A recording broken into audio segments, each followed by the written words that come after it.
All right, ladies and gentlemen, boys and girls, children of all ages, I am the original gamer, CoCo. And what are we looking at here? We're looking at actually a very good patch for the Color Computer 3. So what this game is doing right now is taking the game Pooyan that was developed for the Color Computer 1 and 2 that used some very particular color choices that were not typical, but I think they actually did a really good job with the ones they chose.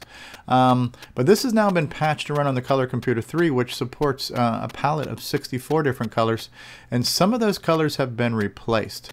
So the background is a nice soft blue, which is actually closer to what it looked like in the arcade. And in this, I think this background was actually purple. And then we had, for the trees, we had like cyan and orange. And so now it's more of the mute olive green from our CoCo P mode 3 mode, and the red. So still on a white background with kind of white foreground fonts and characters. So actually I actually really like these colors. I wish the Color Computer 2 could do something like this. Color Computer 2 supported 9 colors in theory, but in your graphics modes you typically only had two sets of 4 colors each. I'm struggling with my words here. So those 8 colors were 4 colors on one screen mode and 4 colors on another screen mode, and there wasn't a built-in way to mix and match those colors. What this really is kind of a mixing and matching of P mode 3 screen 0 colors and screen 1 colors. And I love this combination.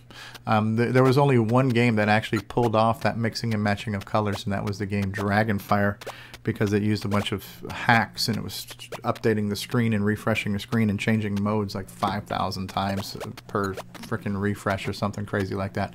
So this is neat. Let's go ahead and try the game.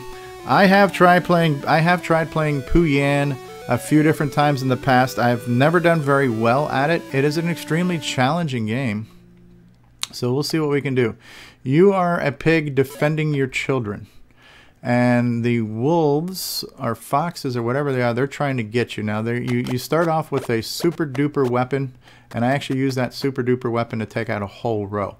The number 27 up top is showing you how many bad wolves are left to get. The wolves are throwing things at you. You kind of have to time yourself. And I just got hit, and so I like that green. I really do. So you're on this first mission here. Your mission is to pop the balloons of the wolves before they make it to the ground and destroy the wolves. If the wolves make it to the ground, they are going to occupy areas over here on the right where these ladders are, and they're going to make your life more difficult because they're going to be kind of messing with your safe zones and where you can be. Okay, I got you. All right.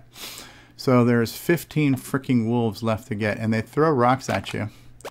And this is what's cool about this game is this is an official license of an arcade game. I believe it was Konami or something like that that had this game in the arcade.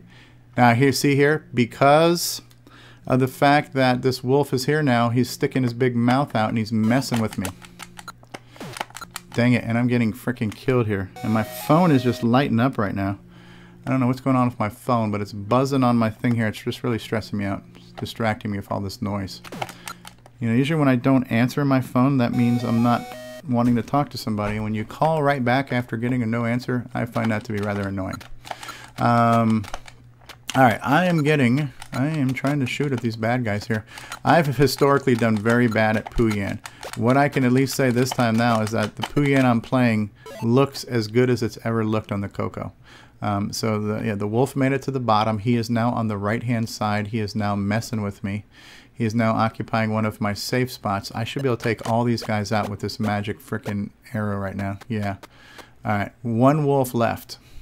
And I have another magic arrow. So I need to let this jackrabbit here get out of my way. Boom. Die, sucker. Alright. Lord have mercy. Now this one's a little bit tougher because this one you have to prevent these guys from making their way to the top, and you have to pop the balloons. It takes many more pops to pop your balloons to keep these guys from making it to the top. If too many of them make it to the top, they're going to fill up the screen and they're going to be in an area where they can push this thing over and get you.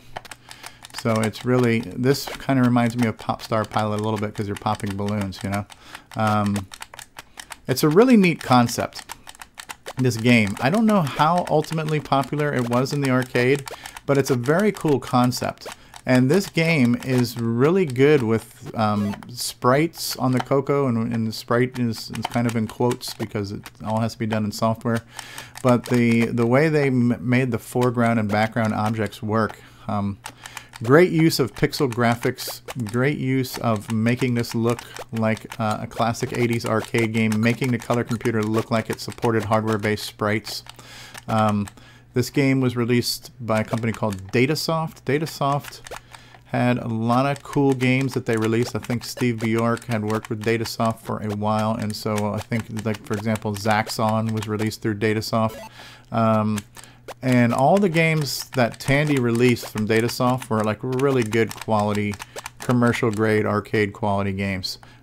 This, you know, Clowns and Balloons. I think Canyon Climber was another one from Datasoft. I don't remember. Shooting Gallery, you know. So the people that made these games did a really good job. And I think I'm going to die now at this point. I always have a hard time with this level. This level here where you have to prevent the guys from getting to the top, I always struggle with this level. I don't think I've ever really... this piece of crap. One balloon bounced that crap back. I'm freaking dead. I gotta kill 25 more of these wolves.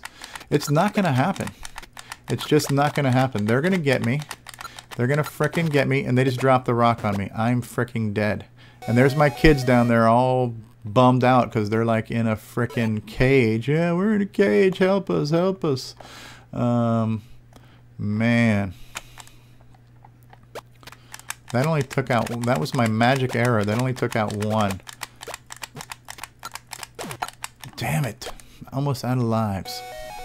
So while I still suck at this game, the color palette and the combination of colors is much more soothing to the eye. Really good job on whoever patched this and the colors you chose. I commend you on it.